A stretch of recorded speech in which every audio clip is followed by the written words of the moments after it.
ಇಂದೇ ಡೌನ್ಲೋಡ್ ಮಾಡಿ ಮತ್ತು ನಿಮ್ಮ ನೆಚ್ಚಿನ ಶೋಗಳನ್ನು ಆನಂದಿಸಿ. ನೋಡ್ಲಾ, ಏನೋ ಗೊತ್ತಿಲ್ಲ, ನಮ್ಮ ಸುಮ್ಮನೆ ನೋಡೋಕ್ಕೆ ನಿಮ್ಮ ಅವ್ವ ಕರ್ಕೊಬಂದವಳೆ. ಹುಡುಗಿ ನೋಡಕ್ ಚಂದಗೋಳೆ ಅಂತ ಒಂದೇ ಸಮನೆ ಮೇಲೆ ಕಾರಾಡ್ತಿದ್ಯಾ. ನಿನ್ನ ರೆಕ್ಕೆನ ಈಗಲೇ ಕಟ್ ಮಾಡ್ಕೊ. ಯಾಕೆ ಅಂದ್ರೆ ನಿನಗೆ ಇಲ್ಲಿನ ಪರಿಸ್ಥಿತಿ ಗೊತ್ತಿಲ್ಲ. ಪೂರ್ತಿ ವಿಷಯ ಗೊತ್ತಾದ್ರೆ ನೀನು ಇಲ್ಲಿರಲ್ಲ, ಓಡ್ತಿರ್ತೀಯ. ಏನು ಹೇಳ್ತಿದ್ದೀರಾ? ನಂಗೆ ಒಂದು ಅರ್ಥ ಆಗ್ತಿಲ್ಲ. ಅರ್ಥ ಮಾಡಿಸೋದಕ್ಕೆ ಅಲ್ವೇ ನಿನ್ನ ಕೆಳಗಿಳಿಸಿರೋದು. ಏಯ್ ಬಾರ್ಲಾ.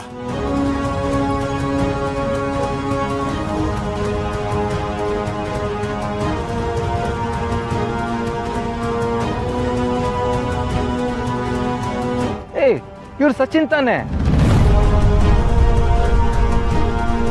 ನೆನ್ನೆ ಇವ್ರನ್ನ ನೋಡಿದ್ದೀನಿ. ಸುಮಾರು ಇವ್ರ ಬಗ್ಗೆ ಎಲ್ಲ ಹೇಳಿದ್ದಾರೆ.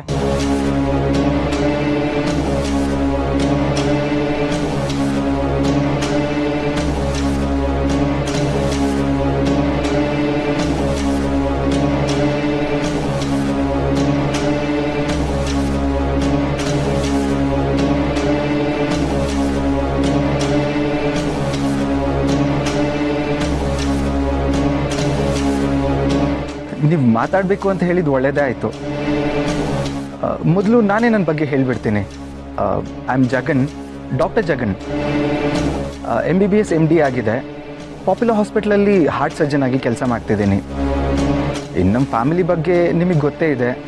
ಊರಿಗೆ ಬಂದಾಗ ಅಮ್ಮ ನಿಮಗೆಲ್ಲ ಹೇಳ್ತಾಳೆ. ಇದು ನನ್ನ ಇಂಟ್ರಡಕ್ಷನ್. ನಿಮ್ಮ ಬಗ್ಗೆ ಹೇಳಿ ಅಂತ ಕೇಳೋದಿಲ್ಲ, ಯಾಕೆಂದರೆ ನಿಮ್ಮನ್ನು ನೋಡಿದಾಗಲೇ ನೀವು ನಂಗೆ ಇಷ್ಟ ಆದ್ರಿ.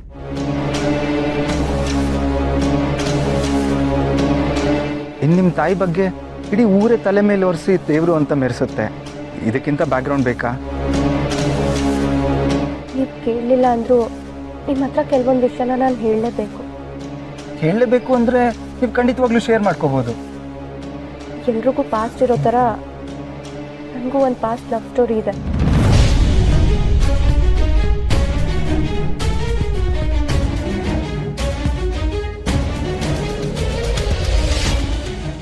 ನಾನು ಸಚಿನ್ ಅನ್ನೋ ಹುಡುಗನ ಲವ್ ಮಾಡ್ತಿದ್ದೆ.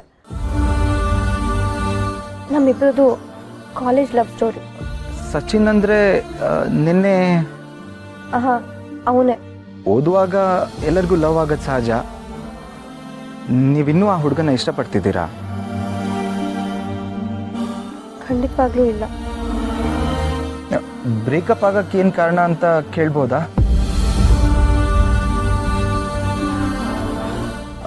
ನೀವು ಕಂಫರ್ಟಬಲ್ ಆಗಿದ್ರೆ ಮಾತ್ರ. Difference of opinion. Family status ಅಡ್ಡ ಬಂತು. ಅವ್ರ ತಂದೆಗೆ ನಾನು, ನಮ್ಮ ಫ್ಯಾಮಿಲಿ ಬ್ಯಾಕ್ಗ್ರೌಂಡ್ ಯಾವುದೂ ಇಷ್ಟ ಇಲ್ಲ. ಅದಕ್ಕೆ ನಾನೇ ದೂರ ಸರಿದೆ. ನನಗೆ ಸಚಿನ್ ಮೇಲೆ ಯಾವುದೇ ಫೀಲಿಂಗ್ಸ್ ಇಲ್ಲ. ನಾನು ಇರೋದನ್ನೆಲ್ಲ ನಿಮ್ಮ ಹತ್ರ ಹೇಳಿದ್ದೀನಿ. ಇದ್ರ ಮೇಲೂ ನಿಮಗಿಷ್ಟ ಆದರೆ ನನಗೆ ಓಕೆ. ನಿಮ್ಮ ಸ್ಟ್ರೈಟ್ ಫಾರ್ವರ್ಡ್ನೆಸ್ ನಂಗೆ ತುಂಬ ಇಷ್ಟ ಆಯಿತು. ನನಗೋಕೆ.